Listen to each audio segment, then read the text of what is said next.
Hello student, here is Khushboo Soni. Very good morning. तो आज हम क्लास 5th इंग्लिश का चैप्टर 3 पढ़ेंगे, सिनोनिम्स। क्या बोलते हैं इसे? सिनोनिम्स। इसका पार्ट 1 हम लोग देखेंगे। सिनोनिम्स को हम लोग हिंदी ग्रामर में या फिर हिंदी व्याकरण में पर्यायवाची भी बोलते हैं।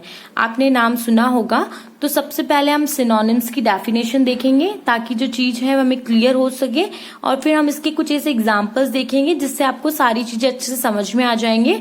और जो एग्जांपल्स मैं आपको बता रही हूँ मैं आपको उनका हिंदी मीनिंग भी बताऊंगी ताकि उनका मीनिंग समझ के और उनकी स्पेलिंग लर्न करने में आपको प्रॉब्लम ना हो और आप इजीली उन्हें रिमेम्बर कर पाए और याद रख पाए, क्योंकि आपके board exam point of view से या फिर class 5th exam point of view से बहुत ही इंपॉर्टेंट चैप्टर है। Synonyms means a word or a phrase that has the same meaning as another word or phrase in the same language. ये बोल रहा है सिनोनिम्स या फिर पर्यायवाची क्या होते हैं? कोई भी वर्ड या कोई भी फ्रेज है ना, जैसे एक ये वर्ड है और एक लार्ज एक दूसरा वर्ड है और बिग एक दूसरा वर्ड है। दोनों की स्पेलिंग्स डिफरेंट है, दोनों वर्ड डिफरेंट है, लेकिन दोनों ही सेम लैंग्वेज में, यानी दोनों ही इंग्लिश लैंग्वेज के वर्ड है, big and large. But synonyms क्या होते हैं? कोई भी एक वर्ड या एक कोई फ्रेज, उसका जो मीनिंग है वही सेम मीनिंग किसी दूसरे वर्ड या फ्रेज का हो। जैसे बिग और लार्ज, इन दोनों का मतलब होता है बड़ा। क्या होता है?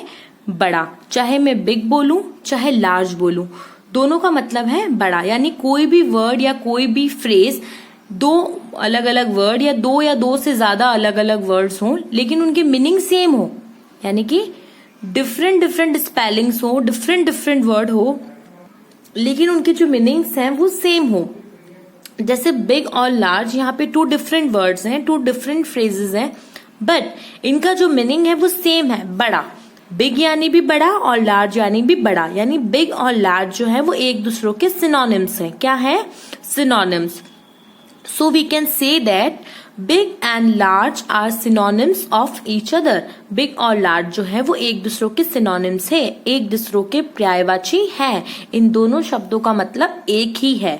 एक और एग्जाम्पल आप इस डायग्राम की हेल्प से देख सकते हैं, पिक्चर की हेल्प से देख सकते हैं। Rajat is reading his book. Rajat अपनी किताब पढ़ रहा है। Rajat is reading his book. The students are studying their book. और जो बच्चे हैं वो अपनी किताब पढ़ रहे हैं। तो चाहे यहाँ पे मैं रीडिंग बोलूं चाहे मैं यहाँ पे स्टडिंग बोलूं, इन दोनों का ही मतलब क्या है?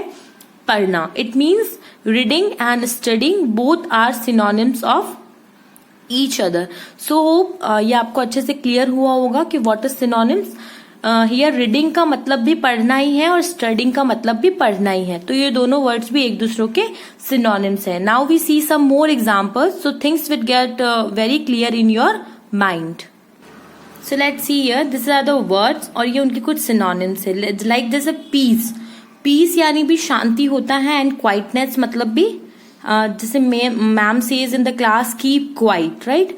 सो क्वाइट मीन्स एकदम शांत रहो, चुप रहो। तो पीस यानी भी शांति एंड क्वाइटनेस मतलब भी शांति। Forest and jungle both are the same word because forest मतलब भी जंगल होता है and jungle means jungle, right?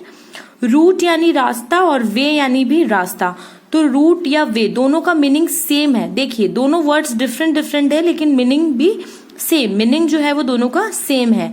Friend यानी भी दोस्त होता है एंड कंपेनियन यानी भी दोस्त होता है। ड्रामा यानी नाटक, प्ले यानी भी नाटक। ज्वेलरी यानी भी जेवर होते हैं एंड आपके ऑर्नामेंट्स यानी भी आपके जो जेवर होते हैं, आपकी मम्मा जो ज्वेलरी पहनती है, राइट, वो सब होते हैं। उन्हें ज्वेलरी भी बोल सकते हैं, ज्वेलरी भी बोल सकते हैं या फिर ऑर्नामेंट्स भी बोल सकते हैं। इंजरी यानी चोट लगना या फिर किसी तरह का जख्म लगना। वाउंड यानी भी जख्म होता है, तो आप इंजुरी भी बोल सकते हैं एंड वाउंड भी बोल सकते हैं। Zeal and enthusiasm.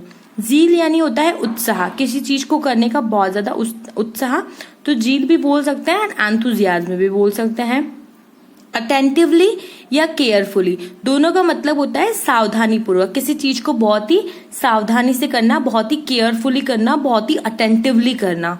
Chatter box बोलिए या फिर टॉकेटिव बोलिए, दोनों का मतलब होता है बातूनी, यानी बहुत ज्यादा बातें करने वाली। चैटर बॉक्स बोल दीजिए या फिर टॉकेटिव बोल दीजिए। फुलिश यानी भी मूर्ख होता है, और अनवाइज यानी कि जैसे वाइज यानी बुद्धिमान, अनवाइज क्या हो गया? वाइज का ऑपोजिट। तो अनवाइज यानी भी क्या हो जाएगा? जिसमें बुद्धि नहीं है वो मूर्ख, तो फुलिश भी बोल सकते हैं आप और अनवाइज भी बोल सकते हैं।